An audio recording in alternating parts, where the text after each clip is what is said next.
Arden. Ataúdes de acero que flamean como antorchas. Amasijos de hierro que nos recuerdan a la vieja guerra industrial, la guerra hecha a base de sangre y de acero. Y tras ver semejante desastre, no pocos profetizan que la era del tanque toca a su fin, que esta máquina de combate es un lento y torpe paquidermo de acero, incapaz de sobrevivir en el campo de batalla moderno. Las pérdidas rusas en Ucrania parecen ser los clavos en el ataúd de esta bestia de acero. Pero ¿realmente es el fin del tanque? ¿Realmente es el fin de esta máquina que ha permitido avanzar por tierra desde hace aproximadamente 100 años? Bueno, pues en este vídeo lo vamos a ver, es un tema interesantísimo. Pero bueno, bienvenidos a todos los que formáis parte de la comunidad de asuntos militares en español. Yo soy Yago Rodríguez y ahora, comencemos.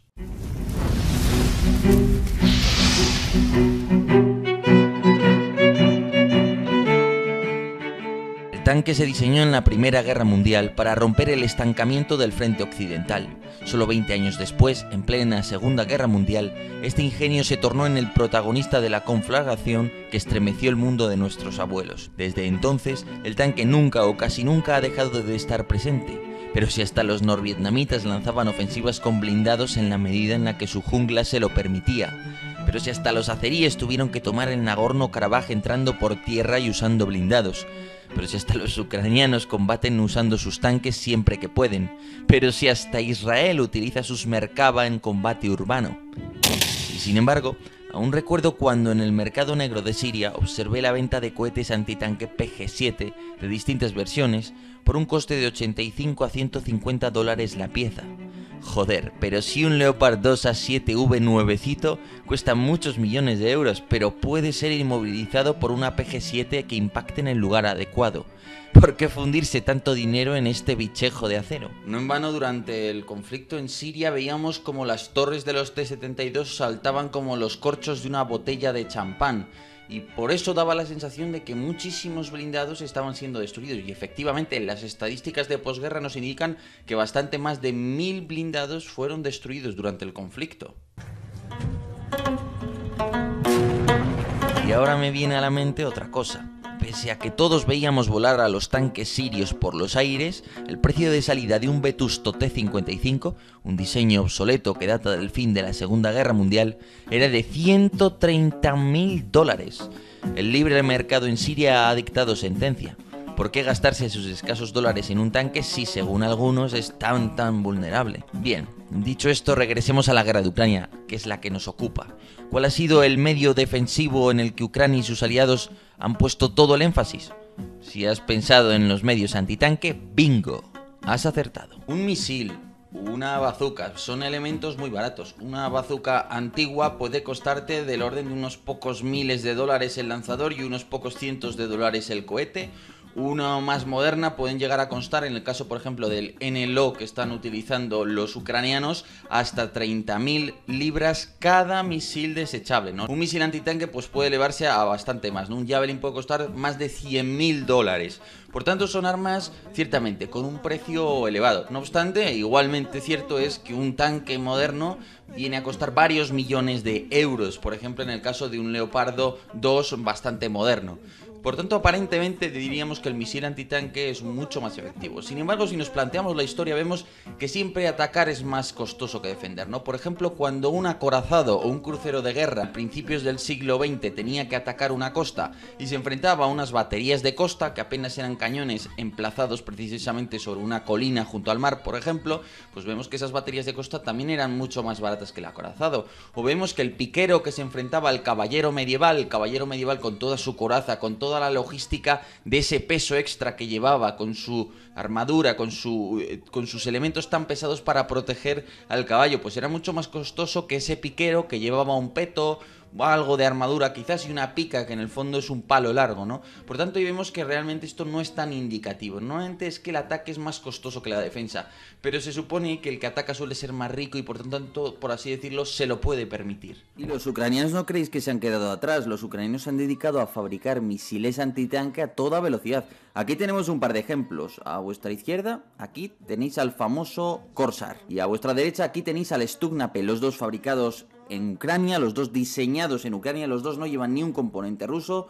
unas ópticas interesantes, no muy buenas, pero bueno, suficientes, y sobre todo que son misiles bastante ligeros, muy portátiles, muy fabricados y pensados para tener muchísimos y poder así defender un frente amplio, destruyendo muchos tanques rusos.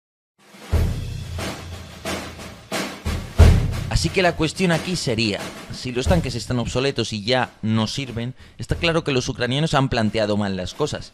Quizás deberían haberse dedicado a comprar mucho más armamento antiaéreo o a tener muchos más fusileros, ya que al parecer la ofensiva con los blindados es tan inútil y fácil de parar que no eran necesarias todas estas armas antitanque.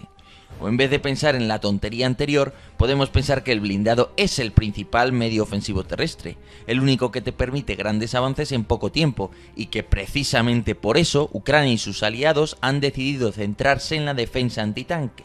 No dudéis que es más caro, desde luego, pero ¿acaso no es más caro también el misil antibuque que el buque que pretende destruir? ¿No es más caro el misil antiaéreo que el avión al que pretende destruir?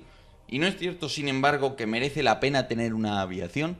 ¿Qué pretendemos? ¿Que las grandes potencias se vean abocadas a defenderse y a nunca atacar simplemente porque los medios defensivos son más baratos que los medios ofensivos?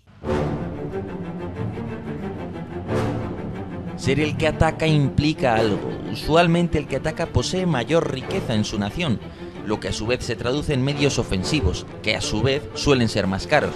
El defensor, en cambio, reacciona con medios más baratos, de los que pueda tratar de adquirir muchos a fin de equilibrar las cosas en el campo de batalla. A cambio de usar medios con un coste mayor, el atacante posee una carta de incalculable valor estratégico, la iniciativa ofensiva, muy especialmente en tierra. Lanzar misiles o explotar la superioridad aérea puede llegar a ser relativamente sencillo, pero rara vez rinde frutos políticos. Sin embargo, entrar por tierra hasta el corazón del territorio enemigo permite arrancar tira a tira las bases del poder adversario. Entrar por tierra es lo más arriesgado que existe, pero a la vez provee la herramienta estratégica suprema, la posibilidad de golpear al poder enemigo en su intimidad, en lo más profundo. Poder colocar soldados que lleguen hasta su parlamento, sus hogares y sus bases permite tomar el control de un país y destruirlo. Para lo anterior, necesitas tanques. Hay una última verdad muy profunda en el empleo del tanque, y es que esencialmente no hay alternativa. Es decir, si tu decisor político te dice quiero que llegues a Kiev en 2 días, o en 3 días, o en 4 días, en muy pocos días en todo caso, ¿no? ¿Cuál es la alternativa? Es decir, ¿cómo piensas avanzar? ¿Andando? ¿Cómo lo vas a hacer si no es con vehículos? Y ya que usas vehículos, tendrán que estar algo blindados, ¿no? Pensad que un Gaz Tiger puede llevar cerca de 10 personas en su interior. Se trata de un coche blindado. Apenas protege de munición de bajo calibre. ¿No es más peligroso llevar a 10 hombres en un vehículo ligero que solo protege de balas, que con un bazocazo puedes acabar casi con todos los 10 que hay dentro, que emplear un tanque muy blindado, que aguanta muchos proyectiles, que solo un tipo de municiones muy concretas puede destruirle y que aún así solo lleva 3 personas en su interior? Bueno, pues ahí lo vemos. Obviamente, puede que el tanque sea relativamente fácil de destruir, pero la cuestión es que no tienes otra cosa mejor. Por eso en Siria valía mucho más un tanque que un misil antitanque, porque el tanque te permite atacar. Tú no puedes ir con un misil antitanque a atacar. La infantería a pie se demostró inútil ya en la Primera Guerra Mundial. Con ametralladoras y metralla destrozas a la infantería a pie, con medios mucho más baratos también. No es más barata la bala que el infante, también lo es, desde luego. La ofensiva terrestre siempre es costosa en vidas, y más aún cuando se ejecuta tan mal como lo están haciendo los rusos. Pero lo cierto es que los T-72 en Siria, los M1 Abrams en Irak o los T-90 en el Nagorno-Karabaj, aun sufriendo ciertas bajas, han sido los únicos medios que han posibilitado un ataque terrestre exitoso. Todo lo anterior no implica que destruir un tanque no pueda llegar a ser relativamente sencillo, especialmente cuando dispongamos de más y mejores flotas de municiones merodeadoras. No en vano los tanks ya fueron detenidos durante su primera batalla en Cambrai en 1916, y además la defensa antitanque también detuvo a los Panzer en Kursk, igual que lo haría la defensa antitanque iraní e iraquí respectivamente durante la guerra Irán-Irak. Pero la realidad es que no hay ninguna alternativa clara al tanque, ni probablemente la habrá en cantidad hasta dentro de 10 o 20 años al menos, a no ser que el plan sea regresar a tiempos de la Gran Guerra y pretender realizar los asaltos y avances a pie. Al fin y al cabo, si quieres avanzar desde Bielorrusia hasta Kiev, ¿cómo piensas hacerlo? ¿A pie ¿Qué alternativa tienes a avanzar sobre un medio de oruga o sobre ruedas que esté al menos blindado? Puede que sea vulnerable, sí, pero ¿no es más vulnerable un simple infante avanzando a pecho descubierto? Pues bueno, eso ha sido todo, un vídeo cortito, pero creo que va a lo importante y espero en ese sentido que os haya resultado tan interesante como a mí. Nuevamente, si queréis apoyarme, os dejo abajo todos los enlaces en Patreon. Os invito a suscribiros en Political Room, puesto que hacemos webinars que yo creo que merecen mucho la pena. Por lo demás, nada, muchísimas gracias a todos por estar ahí. Espero y leo vuestros comentarios. Muchas gracias y hasta luego.